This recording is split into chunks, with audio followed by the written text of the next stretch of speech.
of Chinook. Thank you. Tualatin, Kalapuya, Malala, and many other tribes who have made their homes along the Columbia River, creating communities and summer encampments to harvest and use the plentiful natural resources of the area. We take this opportunity to thank the original caretakers of this land and to uplift Missing and Murdered Indigenous Women and Girls Awareness Day on May 5th and the Week of Action for Missing and Murdered Indigenous Women and Girls, which starts on April 29th. And I will put these links, these resource links in the chat for you all a little bit later. Let's jump right in. I will have these speakers quickly say hi, introduce yourselves through this order, and then I will share more about the speakers during their session. And so Amy, if you want to start us off, just sharing your name, your pronouns, and your organization. Sure. My name is Amy Taramasso. I use she, her pronouns, and I teach language arts and digital media at Alliance High School in Portland. Great, thanks. Go ahead, Corinne.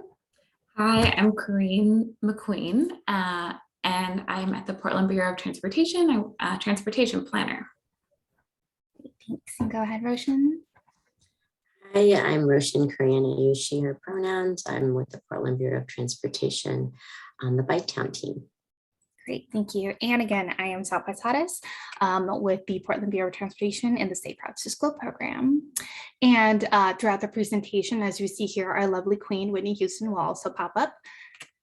And so we will be reviewing these case studies on how we engaged and served youth in the recent years during the pandemic and in our innovative ways, and our plans to move forward with Biketown expansion to include youth 16 and up, with the Transportation Academy at Alliance High School, and also getting around as a young Portlander in the Portland metro area. As Lindsay mentioned, we'll have some time at the end for Q&A, but please feel free to put your questions in the chat to help keep track of the questions. I am not able to see anyone, and so if you have any questions or anything like that, Lindsay, I'll ask you to help me kind of facilitate, since I can't see anybody, which makes me so sad, but we are in Zoom, so.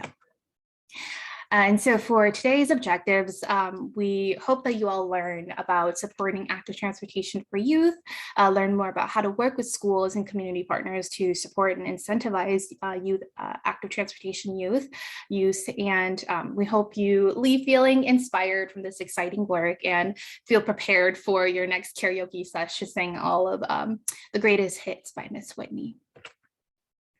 And so starting off, I look to youth. So what are we talking about, right? When we say youth, it's plainly defined as the period between childhood and adult age, but what does that actually mean? The World Health Organization defines it, that range from 10 to 19 years old. The UN defines it from 15 to 24. And in our case studies, we typically worked with youth ages 16 through 19. Our Portland Safe Routes to School program has started working with high school youth age in the recent years, but it's been very exciting to make these connections outside of our program to better serve youth on a holistic level. So to some folks, it can be very intimidating to work with youth and make you want to run in the other direction. If you're familiar with the TV show New Girls, this is Schmidt talking about like, oh my gosh, it was a horrible neighborhood. Okay, like there were youth everywhere. But we are here to encourage you to run into our future and not away from it. And so we have a Zoom poll. Lindsay, if you could help me launch that with just a couple of questions to see who is in the room. And I'll put on just a little bit of music for us while y'all fill that out.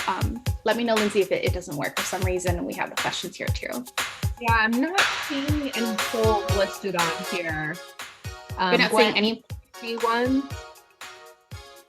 No, and we have the same issue with the poll in a session yesterday as well. So I don't know what's up with the polls and Zoom events. It doesn't seem to like it all. No worries. I think what we could do, since we have the questions here, if y'all just want to kind of put it in the chat, just so we can see, like the work that like you do with youth to engage youth, any education, how often, and if you have any staff time that's dedicated to youth engagement and education specifically, or if you don't, just sharing like your interest level, if you want to be working with youth, that type of information, just so we see who's kind of in this virtual room.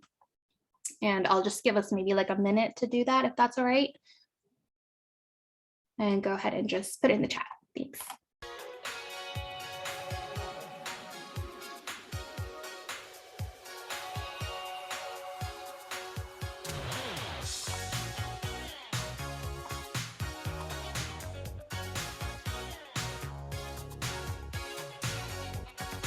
And I can just read it a little bit as they come in. Lots of interest, not much work done yet. Work directly with youth in Earn a Bike programs, teen and young adults. 3, high school slots for Traffic Safety Commission. That's amazing. Most education targets youth, and we pay youth to be involved in focus groups. Nice. We have engaged youth through roles on demonstration projects. Tabling at schools, currently working on surveys, lots of interest. It's been a project focus in the past year. Alliance for Youth on a Safe Routes to School ladder of engagement. Let's see, Safe Routes, bike ped safety, mostly elementary. Engage with youth at high school pop-up events and sign up for Bike Town. Great.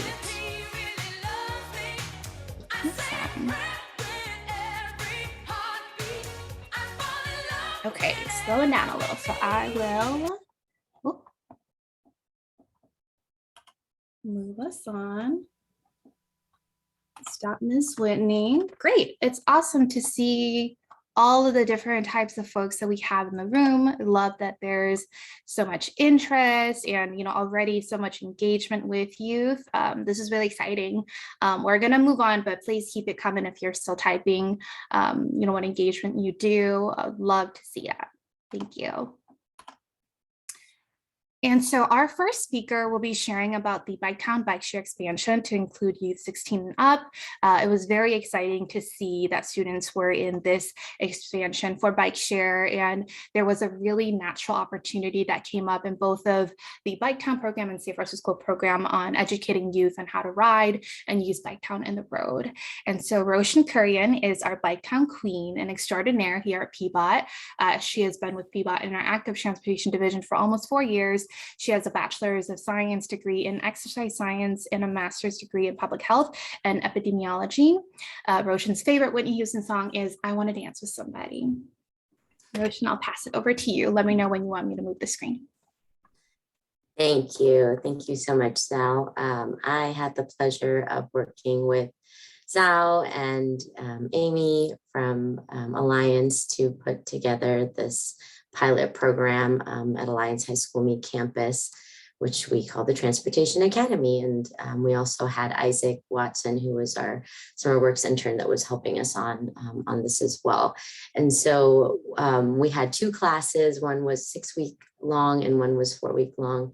And students were able to receive school credit for PE and English, and were able to sign up for the Biketown for All program, which gave them free access to the Biketown program, to Biketown. And so part of that was they completed these virtual multimodal classes earlier last year. And so, still in the midst of the pandemic. And so we did these classes virtually and made sure folks were signed up with Biketown. And we had guest speakers from Active Transportation and Safety at PBOT, from Nike, from Lyft, from Community Cycling Center. And this slide shows some text and some images. We have one of our lovely participants in the program from Alliance, and then we have an image of a photo voice project where we were able to, that was also part of the class, where we were able to collect some information and get a glimpse of their Biketown experience and moving around in Portland. Next slide, please. So just some basics around Biketown. This is part of what we were teaching in the class. Is Biketown is a bike share system. It's owned and operated by Lyft. PBOT, we on the city side, we're partners. We help with programming around our equity programming, Biketown for All and Adaptive Biketown. And Nike is our title sponsor. So just showing all the partners involved, how they work together, how we come together on this goal to provide bike share access to Portlanders. And so why are we doing this in Alliance High School and trying this out? Because as of last September, the age requirement went down to 16 and older. So now we finally have the opportunity to engage with high schoolers around Biketown, which is really exciting. We've been waiting for this. So another thing is the service area expanded 9 miles, and that's about 25% more of the service area. And so it goes out further into East Portland, Park Rose, Mill Park, and some other parts of other neighborhoods. Lentz is included, and then also out to North Portland to St. John's. And so you see this image of the service, the expansion area, the map, and the lighter shaded orange is the current service area, or how it was before. And then with the new expansion from this past January, you see the darker shaded orange that shows where we're at now. And so with that, we have the opportunity to touch more high schools, more people across the city in general. And so we have, we can do station siting and get feedback from where people actually want to see stations, where they're going to ride. That is all critical part of us putting in a bike share system in an effective way. And so we're able to partner with Roosevelt, Park Rose, McDaniel also as a result of some of the work that was laid down here with Alliance. And so this is kind of the first step of our youth engagement that we got to start out with. The next slide. So why are we including youth? Because obviously they're our future, right? This is a great opportunity to build sustainable habits and connect to the rest of their city. They can benefit the most from bike share. It's a group of an engaged subset. And so now that Biketown is available for 16-year-olds and older, like, we just have such a great opportunity. And in terms of now we have to get to school, we got to get to work, we got to get to our appointments, we got to get to sports and clubs. And there's just so many different use cases where youth just overlay. And if we're not thinking about how all these things, how we're moving around and, coming out of COVID, we've just been isolated. It's just a really great opportunity through COVID and moving forward to continue to connect with the rest of our community. So next slide. Some of the highlights from the pilot. So we were able to sign up 21 students for Biketown for All. We learned through the Photo Voice project where people like to ride and where they want stations. And students were able to earn school credit. So that's pretty neat. And then we're able to connect to transportation and health and our community. And so one of these, the slide shows a part of our survey that for the first cohort, and we said, what did you enjoy most about the class? And 66% said physical activity, 50% said learning about Biketown. We were on there, the instructors, we got some love, and the guest speakers and class content projects, least amount, but I guess we could, I guess we can assume that one, but we still got some really great feedback from the project. So I wouldn't say it was a wash. Next slide. And so some of the lessons that we learned, we need to increase the opportunities that we have to connect with youth, and especially with Biketown, we just need to be out there more. We need to build our ambassadors and kind of our workforce and connect people to the jobs and the things that exist around bike share, because there's just a lot of opportunities there. We've seen that high school students especially ride more than a lot of the other groups. And so just proof is in the pudding. If you're riding more, that means it's getting used, right? We learned that the sign up process can be tricky if there's, too many steps involved. We're also trying to, collect, if we're collecting survey information, if there's too many steps, we, just learning how to streamline those processes so people can get signed up and able to ride as quickly as possible before the class. That was one thing that we learned. And then another thing is getting the word out. And so just making sure beforehand, doing that work beforehand, that's what we've learned as we've continued into some of our other high school work, is just making sure we're connected to the the teachers and the champions and making sure we're getting the word out. So that's all I have here. And there's just a photo of another one of our participants on this page. Oh, sorry, we have next steps. Last slide. So the next things that we're doing, we're going to have another Transportation Academy for this year at Alliance. We are also going to be offering it to other high schools if there are other high schools that have capacity or have a need for us to do some kind of an academy that connects our transportation and Bike Town to their schools, and we're happy to figure that out and come and talk about that.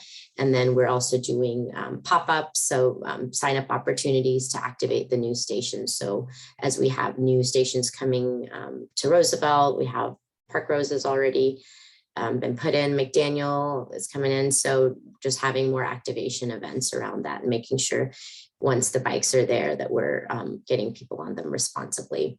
And we're doing some ride leader trainings for teachers, so teachers can take the students out on rides and feel comfortable doing that. So that's another piece of what we've learned and what we're moving forward with. Great. Awesome. Thank you, Roshan. And so next we will jump into our next session, Try It On My Own Youth E-Bike Education. And this will be our Transportation Academy session. As Roshan shared in her slides, we've had the pleasure of working with Alliance High School teachers, including Amy Tiramasso. We made this connection with Alliance High School initially through their career and technical education program. And when we approached Amy and other teachers about this pilot, we were really thrilled to see the excitement and connection of Bike Town to PE, to health, and to language arts and English requirements.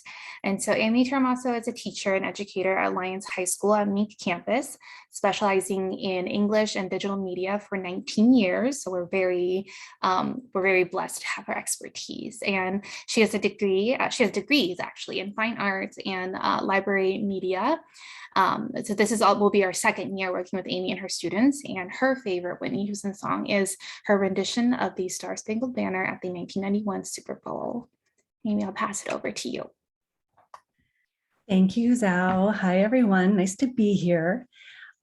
So my role in this was to facilitate students engaging with the Transportation Academy, and also to be able to offer some academic incentives. During COVID, everything was, of course, super challenging.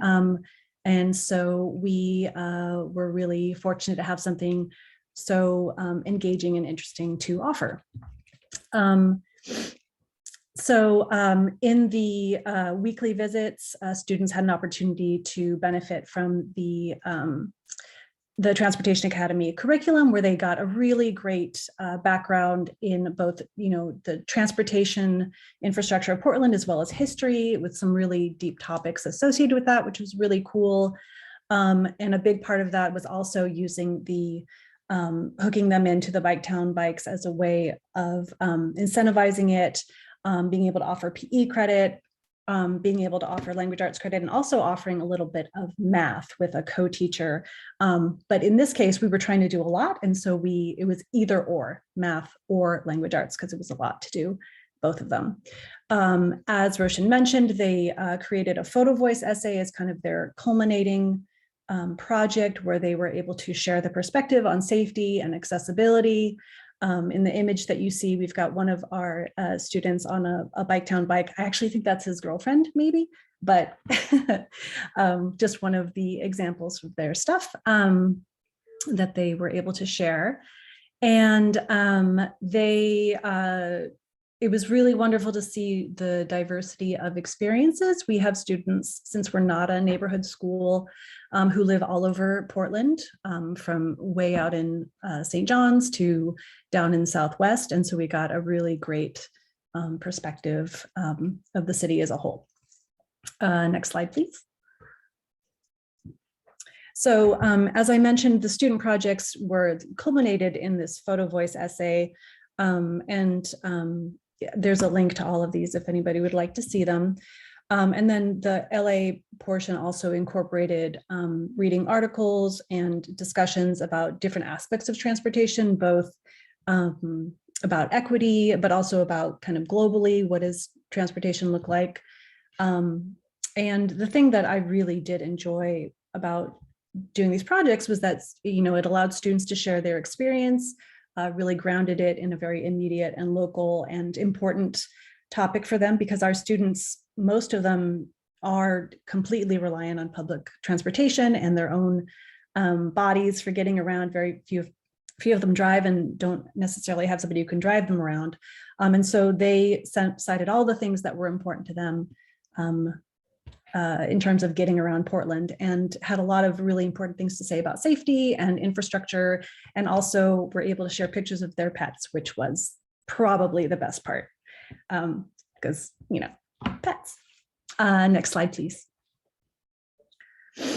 So in terms of what worked well, my perspective is, coming from, an academic and teacher side largely. In the picture you see Z, who was one of our participants, and he's lovely. The thing, as Roshan mentioned, the initial signup was super challenging for Biketown specifically, and also just navigating any kind of structure is really challenging, especially for a teen. And so being able to give lots of personal attention was really important, and was the thing that helped students get signed up. I spent a lot of time on the phone with kids, texting back and forth, making sure that they could get set up and all of that sort of thing. The curriculum that was, tied to equity and transportation infrastructure as a part of that was really relevant, and I think students really appreciated that. Also being able to offer an academic carrot of saying, yes, sign up for this thing, have some fun, get to ride these super awesome bikes, but also we're going to work with you to make sure that you get academic credit towards graduation. Because our students, especially at my school, have a kind of tenuous relationship with school. And so offering any incentive is helpful. Having teachers participating. I'm not an avid cyclist, but I do ride around. I'm more of an avid walker. But, I made sure to share me getting out on a bike and, doing a little filming it and sharing it, and just saying, hey, it's not just you, I'm going to do this too. And now I'm a convert. It was super fun. And just in general, being able to connect to their lives was really key. And academically speaking, last thing, asking students to do anything that is kind of above and beyond just, hey, can you write this response? Like asking them to do this photo essay essentially was challenging. So we gave them a template to use that I think really helped make the projects a little more of a higher quality than they would have been otherwise. So they could concentrate on the ideas and not just the technology doesn't work. Next slide, please. So again, two more cuties. That's Kayla and Maya. If I were going to give advice for partnering with schools, I would say the structure that we had, knowing that we were going to have our guests coming on certain days, having it be consistent was really wonderful. Offering those incentives, whether it's swag or academic credit, they're both great. Above all, I would cite relationship as the thing that got students involved. You need a teacher or other people on school side who have a lot of juice, who can convince the kiddos that it's a thing that they want to do. Even if they love, rolling around town, it's still something different. So you need somebody who's convincing. I found that doing a little bit of outreach with parents was really helpful as well, getting them on board. And just making that extra call and saying, hey, we will have this thing. I think that so-and-so would really love it. Making it clear to students what they're doing and why they're doing it. That's just good teaching. Don't take it for granted that students know how to work anything. They're still kids. You can't assume that just because they're on their phones all the time, they know how to do stuff. And having options was also really great. We did have students who were younger than 16, so they couldn't ride the Biketown bikes, but also, sorry, I tend to call them Biketown because it rhymes with Nike. And giving them options to scoot instead, or to skate or whatever. And just, coming at them like people is the most important thing. All right. Is there one more slide or is that it? No, that's it. Thank right. you, Amy. You're welcome. So great seeing these pictures of the students, especially in person. It was so much fun. Thanks, Amy. And so for our next session, I have the pleasure of co-presenting the session on youth focus groups with Corrine McQueen. Corrine has been with PBOT, the Portland Bureau of Transportation, for almost 4 years and has worked in our planning group as well as their active transportation division in the Safe Routes to School program as our evaluation expert. Corrine holds a Master of Planning degree from the University of Southern California, and her favorite Whitney Houston song is Higher Love. And so I'll start off by sharing a little about how the focus groups came about, and then I will pass it over to Corrine to share more. And so our focus groups came about from the directives built in our plans to include youth in our work towards safer transportation. The focus groups were a collaboration between Vision Zero and Safe Routes to School. The City of Portland's 2016 Vision Zero Action Plan calls for middle and high school engagement, student engagement, and leadership to promote safe transportation within their spaces. And PBOT's Safe Routes to School program has historically worked with kindergarten through 8th grade students. Our engagement with youth has been working to increase high school student engagement in the recent years. And our strategic plan prioritizes youth-oriented and youth-driven program activities for older students. So these two plans really pushed us as staff to work more closely with youth. Our overall goal from the focus groups was to get a baseline understanding of youth perspectives to build our work upon. And so these focus groups, preparing for them was really a labor of love, as Corrine and I have called it. Our team spent a lot of time developing questions with our partner at the University of Oregon, Autumn Schaefer, who is a research professor there. We worked with her to narrow into our topics of transportation use, why students use some modes and not others, and generally how students felt about getting around Portland. We completed a training in focus group facilitation with Autumn and created a sign-up process to get consent, both from parents, obviously for students under 18, and then also for students who are 18 and older. Through our partnership with Metro, we were able to offer gift cards to youth participants, which we really think is a best practice to compensate youth for their time. And it was really a successful recruiting tool. So we definitely encourage this if you want to recreate this type of event and this type of opportunity for youth to participate. We prepared a focus group format with a guide for facilitators, which was really helpful to keep the pace going since we had a limited time with participants. We found that to be really successful. And we also practice on Zoom, so really setting the expectations and including warm-up practice questions for students to get them to practice like talking and sharing in a space where they're not really familiar with. While students have been doing remote learning for quite some time since we by the time that we did our focus groups, they were still in a space with people that they weren't familiar with and didn't really know us or the other participants before coming into this space. So that was really helpful to have those warm-up questions. And so in this slide here, you see this graphic, and I'll share a little bit more about that. We had 7 focus groups total. We conducted them virtually through Zoom last spring.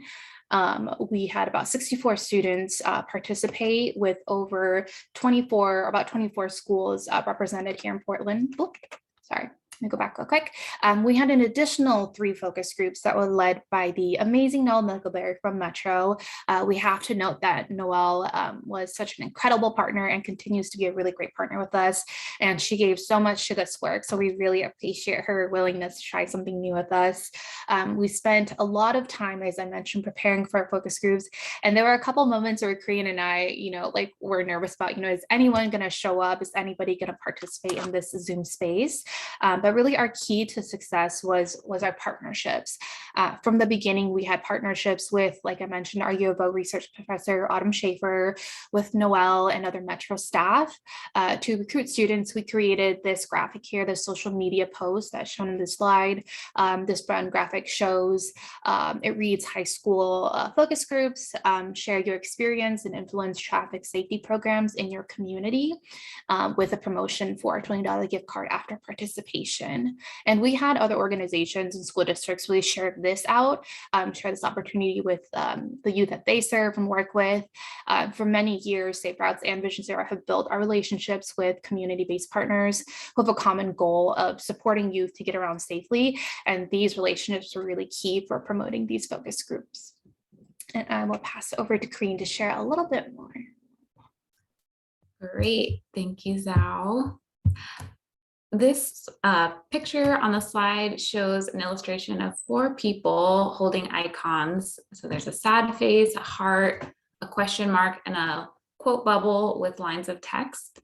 And I want to address why we chose focus groups for this type of engagement. Focus groups are a useful qualitative research method to gather in-depth attitudes, perceptions, and social norms. So in focus groups, which many of you may be familiar with, there's a small group of participants who provide their descriptive and subjective opinions.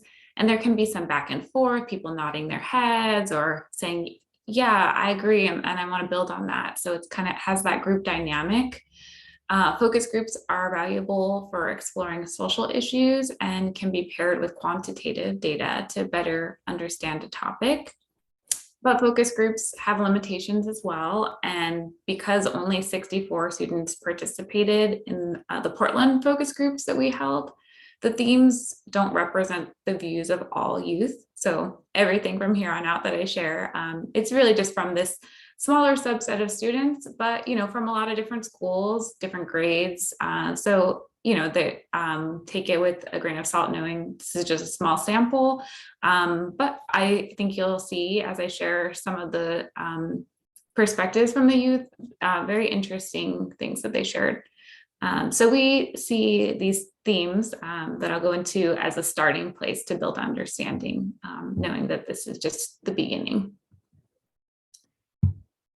Next slide. So this slide shows a picture of people at a transit stop with a TriMet bus in the background. And so we want to dive into what the youth said about getting around Portland. Or as Whitney would say, how will I go? So during the focus groups, we found that students use many modes of transportation in their daily lives. Some had driver's licenses, some did not. Most students reported that they used transportation modes other than driving pretty regularly. And when we asked students about where they traveled to, they reported a mix of destinations, including shopping, recreation, school, and social activities like you would expect. Next slide. So students were asked what they thought about people who use different transportation modes. And regarding drivers, most of the opinions were either neutral, mixed, or positive. And a big takeaway for us was that many students referred to being a driver as normal. For example, in this quote, if you don't mind clicking Zhao, a student said, driving is the most common that I see people I know use. It's great, but it's also bad for the environment. And another student said, I never really had an opinion. It's just driving, normal. In regards to people who bike, students had the most positive views of cyclists. And there's a quote to illustrate that. They're cool and they look strong, a very common response that we got. So that was a really cool insight. We were just, very intrigued to know like kind of what's that gut level response. What do you think of these folks using different modes? Next slide. And let's see. So, okay, so we dug into, what students had to say about traveling and safety and their safety fears. We actually put the question out as safety fears. We didn't really specify, whether it's related to infrastructure or interactions, but negative interactions came up quite a bit. And so there are a couple quotes to illustrate that here. One student said, "When I ride the bus, I'm scared that I'm going to get attacked being a Latinx female, especially when I see an intoxicated person coming on the bus." And another quote says, "When I take the bus, I have to jaywalk across 82nd Avenue to hop on the bus to go north. That is really unsafe because obviously jaywalking is not the way to go. But then the closest street light is like half a mile away and I don't have time to be taking that detour." So what we found was that nearly all students who reported negative interactions, like the one in the first quote there, nearly all the students who shared about that, interactions while riding on transit or waiting for transit, identified as female or non-binary. So that also stood out to us, that those responses about negative interactions were coming from female or non-binary students primarily. The next slide. Students shared their views on traffic-related crashes, and as you see, there's, we got into some heavy topics, but we let the students know to share only as much as they felt comfortable and to take a break if the conversation got too difficult for them. However, we were really impressed. They were all very respectful and willing to share their experiences. You can go ahead and click Zhao. To our surprise, about half the students reported that they know someone in their social circles who had been involved in a crash. And we thought this was really important for our Vision Zero work, knowing that students have a personal connection to the issue of traffic safety. And students were also asked if they consider dying while traveling normal. Most students describe traffic-related deaths as normal or common, but many agreed that it shouldn't be normal or common. And this quote kind of illustrates what a lot of students said. "I feel like it really shouldn't be normalized, but we're so desensitized to it because we're brought up from a very young age hearing about all these car crashes and bike accidents." Next slide. While discussing traffic crashes, a few students commented on what should be done to create a safer transportation system. One student said, "I think that we should develop our public transportation systems more because you really can't rely on individuals to be safe." And another quote from a student, if you had click, thank you. Another student said, "We should talk more about the ways that there's a little typo there, the ways our transportation system is designed, because there are like some intersections and stuff that are so unsafe that crashes frequently happen there." And next slide, please. Like many of us, students are weighing the costs of their transportation choices. Students were asked if they consider climate change when thinking about transportation. Most students reported that they do think about climate change when they think about transportation, but some said that driving is just more convenient, which I think a lot of us can relate to as well. So there's a few quotes just to share their thoughts, their perspectives. One said, "I do think about climate change, which is one of the reasons I'm so open to riding the bus or walking rather than driving." There's another quote. One student said, "Yes, I do think about climate change and transportation, but at the same time, I think about my safety." So there's that trade-off or concern about safety when thinking about transportation choices. And there's one last quote in here. A student said, "Yes, I do, because I try to be aware of my carbon footprint. However, thinking about it sometimes is not enough because I still end up driving a lot. I want to get better at actually following through with my thoughts about the climate crisis." So I thought these were really insightful thoughts and just kind of helped us frame like where students are coming from. So to close, I want to just share about the next steps from this work. The Safe Routes team will be conducting workshops with students to use these focus group findings to create safety communications geared toward youth. We learned a ton from the students' experiences. What I shared just today was a small piece of all that we gained. And we're hoping that this can be a foundation for work not only on Safe Routes, but across our bureau, in our work with youth going forward. So with that, I will pass it back to Zhao. Thank you, Kareen. So we are at the end of our presentation here, but just wanted to share just a summary of takeaways for everyone here.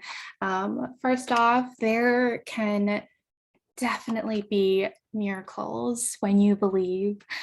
Collaboration is really key. So work with the Mariah Careys in your life. These wonderful presenters are definitely amazing Mariahs, and this work would have been impossible without them and their programs and the students that they serve. As we've shared throughout the presentation, really forge and build on relationships both inside and outside of your organizations. Of course, take it step by step, bit by bit. Start small, but don't just stay there. These case studies really took time to build and carry out, and we still have a lot of work to do. You don't have to have all of these structures set up before you start investing time and resources into it. And it definitely doesn't have to be perfect right from the get-go. Really think about how you can operationalize, this long-term investment of working with youth and keep going. Really tie these programs for youth and engagement education for youth to your larger organization goals and your mission. Of course, run to youth, meet partners in youth where they're at, with permission, show up in spaces that they're in, rather than, like telling them to come to where you're at, because students can't do that all the time. There may be opportunities like for our folks, for example, where you're able to do that, but it takes a lot of coordination and collaboration. Youth may not know all of our bureaucratic processes and organizational systems, but that could really be a jumping off point for you to start with that by introducing the work through mentorships and those types of programs. And as Amy mentioned, there's always something in your work that youth would benefit from and could really learn, because we can't assume that they know everything or they already know these things that we think that they do. And of course, we have nothing, without youth. We're building these systems that future generations will benefit from. So we really have nothing if we don't have youth invested and educated in these spaces. But we also have nothing without you. We need you to be a youth advocate, and you don't have to dedicate your entire FTE to it in order to be an advocate. We believe that it's our collective responsibility to empower and share power with young people to help us get to the future that we want. And so that is our presentation for today. I'm happy to open it up for questions. I will stop sharing my screen so that I can finally see all of you. Great. I'm gonna open up the chat here and see if there are any questions throughout, but feel free to either raise your hand or put it in the chat for any of the speakers that we have with us today.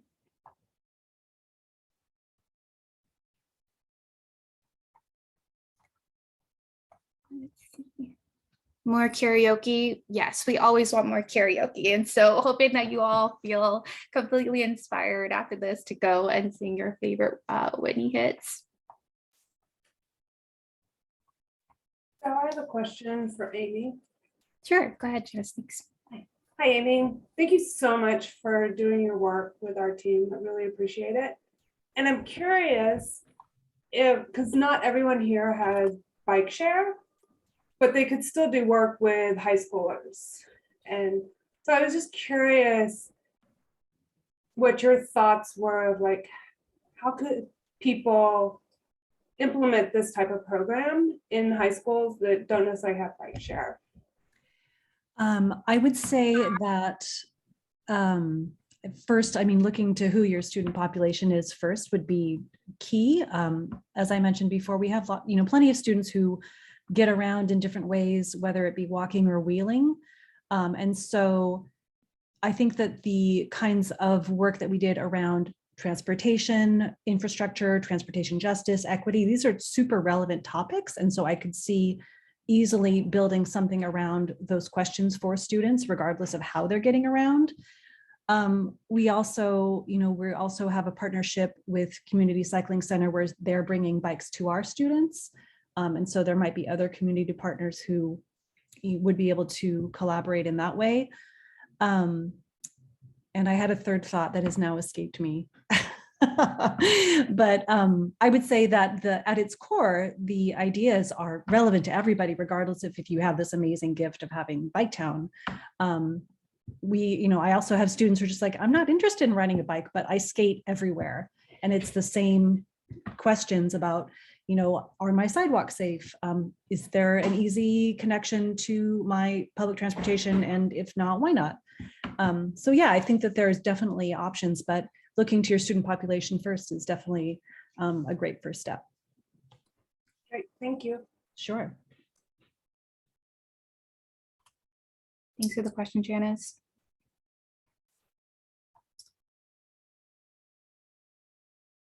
I'm looking through, I'm not seeing any other questions.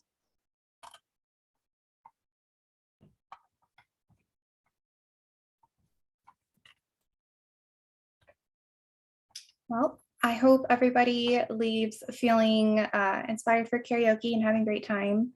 Oh, Maria, I just saw you pop on if you had a question. I don't know. I just wanted to comment, say you all are doing a phenomenal job, and thank you for the work that you do to really connect with young people beyond just traffic safety. I know you all are the kind of folks who've been able to identify some really urgent needs across the city. And I think oftentimes we focus a lot on just our specific transportation agenda, but you all have expanded on that and kind of shown how there's so much more to young people's interests right now than just like maybe the questions we ask them. So thanks for all of that and sharing this with us. Great. Thank you, Maria. Thanks for being here. And if there are any additional questions that come up, I think our contact information is in the, what is it called? Lindsay, help me out here in the blurb. Yeah, I think it's on the website. I Yeah, looked in the great. lobby and I didn't see it, but I think it's on the website. If nothing else, you can always reach out to the Street Trust and we can connect you with everyone from the different panels. Yeah, so welcome any questions around this program process, how to engage youth. Always love talking about that. So would love to have future conversations with you all and hope that you all have successful youth programs and engagement in the future. Wishing you all the best. Awesome. Thank you, Zhao, Kareen, Amy, and Roshan. Thank you to our presenting sponsor, Metro. Thank you to all our other sponsors that you can find listed on the conference website, and thank you for coming. As you exit Zoom, you'll be presented with an anonymous survey. We appreciate your feedback. And as a reminder, we've got 3 great in-person events this afternoon. The Mobility Hub workshop, Mobility at the Right Place at the Right Time, is at the Providence Park Max Station today from 2:45 to 4:15. The Rebalancing Streets workshop is at Salmon Street Fountain from 2:45 to 3:45. And the closing party, sponsored by Nelson Nygaard, is at the Lucky Lab Northwest at 1945 Northwest Quimby Street from 4 to 6 p.m. You can RSVP to these events at thestreettrust.org/RSVP and enjoy the rest of the summit. And Maria, I see that you do have a question. I'm sticking. I can stick around for a couple of minutes. If presenters need to head out, that's totally fine. Sure. Sorry it takes me so long. I've been No back worries. here sneezing with some allergies and My timing is bad. But for example, I know there's the mayor's proposed budget hearing coming up on May 5th. And in my little circles, young people, we've been preparing young people to go and testify and to talk about the budget side of transportation and like other needs that are super important to continue to escalate some of the solutions that you all are talking about.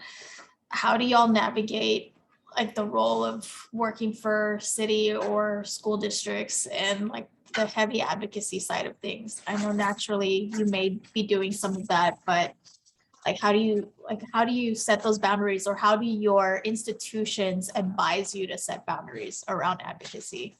So I'm wondering how you navigate that as a former ODOT person. Yeah, I think that's a great question, Maria. I can try to take that question. I think it is a really fine balance because being a woman of color and coming into transportation initially as a young person straight out of college, I think there can be very blurred lines of like what is advocacy versus what is just working with young people. I think a lot of that is just based around education, right? Like we're not we make it very clear that they're like, we're not going out and teaching students how to like rebel against, the city and whatnot. But I think as we talk about history, something that we've done with our Transportation Academy classes, but also when we speak with young people in any sort of event, just talking about like infusing history and what we've learned from it. And I think as an agency who is, working towards being an anti-racist, and especially circling around anti-hate and really centering racial equity and racial justice at the center of the work that we do. I think it's hard to not talk about, like really uncomfortable topics and holding ourselves accountable. And so I think it takes being able to initiate that conversation first with young people and really sharing that it can be really frustrating because we are working in systems that historically have been, have perpetuated like white supremacy and white supremacy, like priorities. And so again, I think it takes having those really, really honest conversations and then telling youth of like how participating in these types of programs and making these programs really like work for young people. And so I think by having that type of agenda, if you will, really just centering youth and what their needs are, and being able to show that to our leadership and to share that like this is what youth are asking for. These are basic human needs that youth are also talking about. And so that is one way that we've done it. And we tie it to our mission's goals of,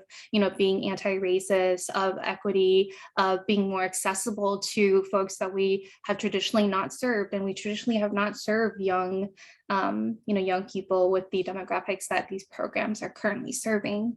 And we definitely have not taken that and looked at, evaluation to make our programs better. And that is something that we're working really hard to do with these programs. Thanks for your question, Maria. I hope that answered it somewhat. Yeah, it did.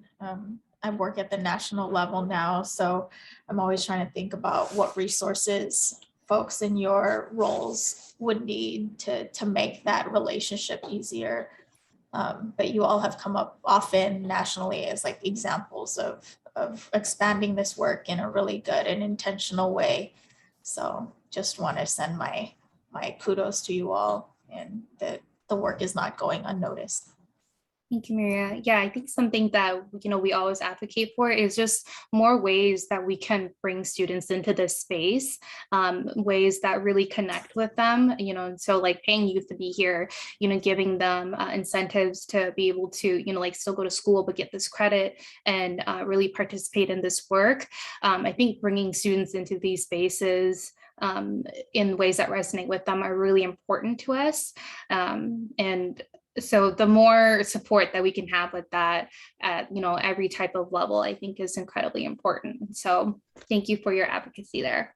Appreciate it. And any of the other presenters, if you want to add anything, I've been monopolizing the space, but yeah.